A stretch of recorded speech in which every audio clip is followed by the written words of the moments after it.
जब मैंने कार्यभार संभाला तो ऐसी स्थिति थी कि ये मंत्रालय की प्रतिमा पूरी नकारात्मक थी। लोग समझते थे यहाँ मेट्रो आएगा तो अटक जाएगा, सारा रोड ब्लॉक का माहौल था और इसलिए हमने इसी को चुनौती के रूप में स्वीकार किया और सारी प्रक्रियाएं चुस्त दुरुस्त कर दी। मोदी सरकार के गठन के बाद सरकारी तंत्र में आया बड़ा परिवर्तन। पर्यावरण मंत्रालय ने अपने पंच तत्वों की रक्षा और संतुलन का जतन शुरू किया। शुद्ध रहे पंच तत्व, स्वच्छ रहे ये जननी। मोदी जी से प्रेरणा लेकर काम शुरू हुआ तो हर तरफ इसके सुखद परिणाम दिखने लगे। 2 सालों में जंगल बढ़े, प्रदूषण में कमी आई, प्रक्रियाएं सरल हुईं। पिछले 10-12 सालों से वनीकरण के लिए जमा किया हुआ पैसा बैंकों में पड़ा रहा, वनीकरण के काम नहीं आया। कैसी विचित्र स्थिति है देश में। जंगल के 3 करोड़ हेक्टेयर वन भूमि आज एक बंजर जैसी है, वहाँ जंगल नहीं है। और दूसरी तरफ देश के उद्यमी बाहर से 40,000 करोड़ की लकड़ी आयात करते हैं। इसलिए पर्यावरण मंत्रालय ने कानून ही बदल डाले। अब वो पैसे वनीकरण के लिए खर्च होंगे। इसलिए हमने सोचा कि क्यों ना जो उद्यमी आज आयात कर रहे लकड़ी, उनको हम जंगल की भूमि देंगे लीज पर और कहेंगे कि यहाँ जंगल का निर्माण करो और आपके उपयोग के लिए काटो, फिर से जंगल निर्माण करो। तो जंगल भी बढ़ेगा, आय भी बढ़ेगी, रोजगार भी बढ़ेगा, एक पब्लिक प्राइवेट पार्टनरशिप का उत्कृष्ट नमूना होगा। परिवर्तन की चली लहर, गाँव-गाँव और शहर-शहर। शहरी जीवन को वन से जोड़ने के लिए पर्यावरण मंत्रालय ने शुरू की नगर वन उद्यान योजना और बच्चों के लिए स्कूल नर्सरी योजना, जहां बच्चे पौधे लगाएंगे और बच्चों के साथ साथ पौधे भी बढ़ेंगे। जंगल में बाघ होने का मतलब है कि पूरे जंगल की व्यवस्था एकदम चुस्त है।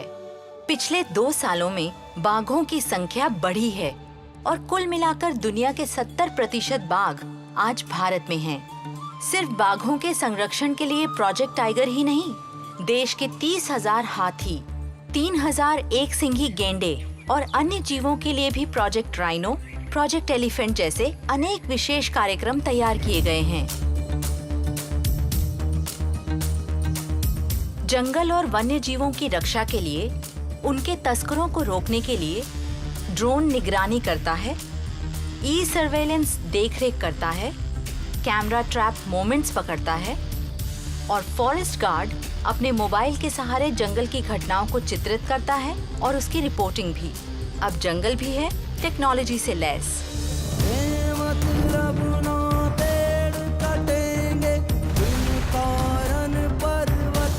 छटेंगे नदियाँ फिर निर्मल बहेंगी, पावन हर एक बूंद करेंगे। आकाश को प्रदूषण मुक्त रखने के लिए औद्योगिक इकाइयों के प्रदूषण मानक ज्यादा सख्त किए गए हैं। 3,400 प्रदूषणकारी उद्योगों की चिमनियों पर और गंदा पानी बाहर ले जाने वाली पाइप्स पर रियल टाइम मॉनिटरिंग यंत्र लगवाए गए हैं। 15 मिनट में एक भी मानक पर ज्यादा प्रदूषण हुआ तो ये यंत्र तुरंत मालिक, मैनेजर, पोल्यूशन कंट्रोल बोर्ड और मंत्रालय को सूचित करता है। देश में प्रदूषण की समस्या गंभीर बनती जा रही है, क्योंकि वाहनों से प्रदूषण होता है, उद्योगों से होता है, कचरा और खेत जलाने से होता है और धूल से भी होता है। हाल ही में प्रधानमंत्री जी ने प्रदूषण का संपूर्ण चित्र देने वाला, रियल टाइम मॉनिटरिंग करने वाला एयर क्वालिटी इंडेक्स लॉन्च किया है, जो आज 35 शहरों की हवा का हाल हर पल प्रसारित कर रहा है। दिल्ली में पिछले 10 साल से प्रदूषण की समस्या गंभीर बनती जा रही थी। हमने सत्ता संभालते ही उस पर ध्यान दिया और उत्तर प्रदेश, पंजाब, हरियाणा, राजस्थान सभी नजदीक के जो प्रदेश है उनको साथ लेकर और दिल्ली सरकार और नगर निगमों को लेकर एक अच्छा कार्यक्रम बनाया और जिसके चलते आज दिल्ली के प्रदूषण में कुछ सुधार हुआ है और 1 साल का और 3 साल का कार्यक्रम अब लागू हो गया है। शुद्ध रहे पंचतत्व, चाहे सागर हो, चाहे नदी हो, चाहे तालाब हो, पानी साफ सुथरा रखना हमारा काम है और हमारे लिए महत्वपूर्ण है, और इसलिए गंगा की सफाई यह हमारी प्राथमिकता थी। तो उसमें सीवेज से भी गंदगी आती है, कचरे से भी आती है, औद्योगिक प्रदूषण से भी आती है। हमने गंगा के किनारे बसे 740 उद्योगों को एक यंत्र लगाने को आदेश दिया कि 24 घंटे उनके पानी कैसा जाता है गंगा में उसका निगरानी करेगा और पल पल की खबर हमें देगा, और ये सफल हुआ। इससे आज गंगा में होने वाले औद्योगिक प्रदूषण में 1/3 कमी आई है। यही गंगा सफाई अभियान की पहली सफलता है। इतना ही नहीं, भारत के 7000 किलोमीटर लंबे सागरी किनारे और 1300 द्वीपों के भी समुद्री किनारों के इंच इंच का नक्शा पिछले 2 सालों में तैयार किया गया है, ताकि पता चले कि समुद्री पर्यावरण को कहाँ संकट है, कहाँ इरोजन है, कहाँ रिस्क है। बालू का अवैध उत्खनन इतना हुआ है कि जिससे नदियां आज सूख गई है और नदियां संकट में है, और इसलिए हमने तय किया कि एक सस्टेनेबल सैंड माइनिंग पॉलिसी लाएंगे।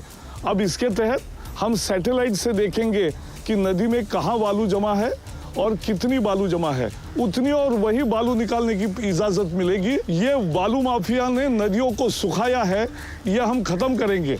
नदियाँ जीवित रहेगी, नदियाँ सूखेगी नहीं, और जितनी जरूरत की चीज है वो बालू भी लोगों को मिलेगी। यही सस्टेनेबल सैंड माइनिंग है। बिगड़ी हुई व्यवस्था को अगर सुधारना है तो बहुत सारे बदलाव करने पड़ते हैं।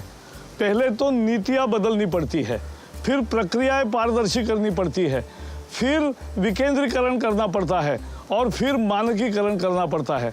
हमने चारों काम किए। अब ऑनलाइन एप्लीकेशन होती है, हमने TOR स्टैंडर्डाइज कर दिए हैं, हमने और 10 जगह से विकेंद्रीकरण करके फैसले लेने की शुरुआत की है, और इसके चलते जिस परमिशन को पहले 600 दिन लगते थे आज 190 दिन लगते हैं, और आने वाले दिनों में ये 100 दिनों में ही काम होगा, पर्यावरण शर्तों के साथ समझौता किए बगैर। ये महत्वपूर्ण बात है। पर्यावरण मंत्रालय ने एक बड़ा ही ऐतिहासिक निर्णय लिया है। अब डिफेंस प्रोजेक्ट्स को जनरल अप्रूवल दे दिया गया है, चाहे 6000 किलोमीटर का बॉर्डर रोड हो, या डिफेंस इंफ्रास्ट्रक्चर प्रोजेक्ट्स, या फिर नेवी का सीबर्ड प्रोजेक्ट, सबको मिला है जनरल अप्रूवल। माओवादी क्षेत्रों में भी सड़क निर्माण के लिए दिया गया है जनरल अप्रूवल। देश में 600 जंगल है, उन 600 जंगलों को इको सेंसिटिव जोन एक सीमा निश्चित करने का कोर्ट ने आदेश दिया था। 10 साल हुए, काम नहीं हुआ था, लेकिन हमने ये तय किया, और मुझे खुशी है कि 2 साल में 400 से अधिक जगह की सीमा निश्चित हुई। इसलिए जो व्यवधान आता था, जो कंफ्यूजन था, वो खत्म हो गया। अब जंगल की रक्षा भी बेहतर हो रही है और बाहर विकास भी ठीक हो रहा है। अब 2 लाख स्क्वायर फीट से ज्यादा बड़े भवन निर्माण प्रोजेक्ट्स को पर्यावरण की परमिशन के लिए 2-3 साल नहीं लगेंगे। अब इसका स्टैंडर्डाइजेशन किया गया है। जिसका बिल्डिंग प्रोजेक्ट है वो ही पर्यावरण का काम करेगा। ऐसे प्रोजेक्ट्स को वहाँ की कॉर्पोरेशन जो परमिशन देगी वही मान्य होगा।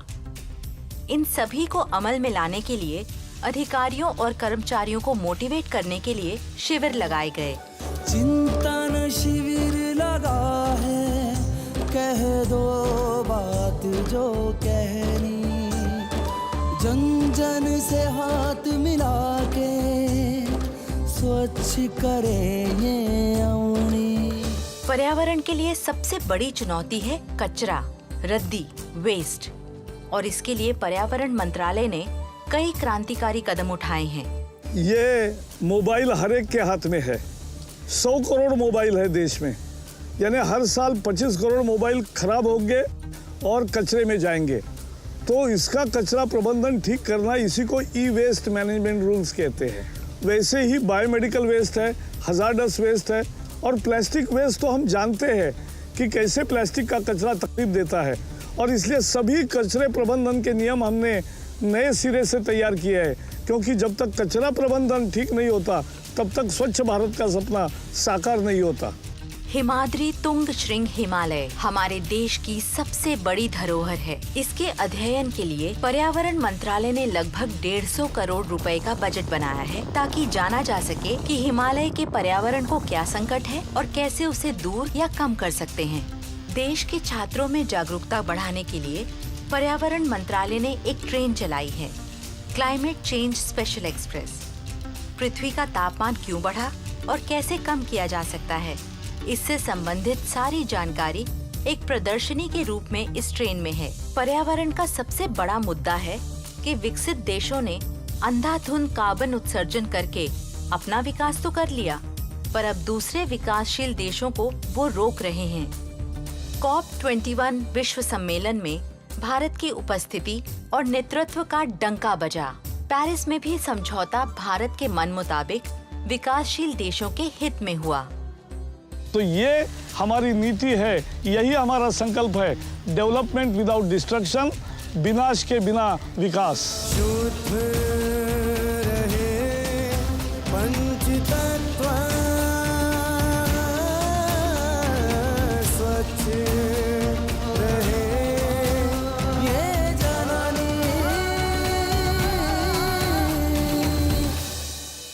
विकास की मिसाल पूरे देश को बनाएंगे, पर्यावरण हम ऐसा स्वच्छ बनाएंगे।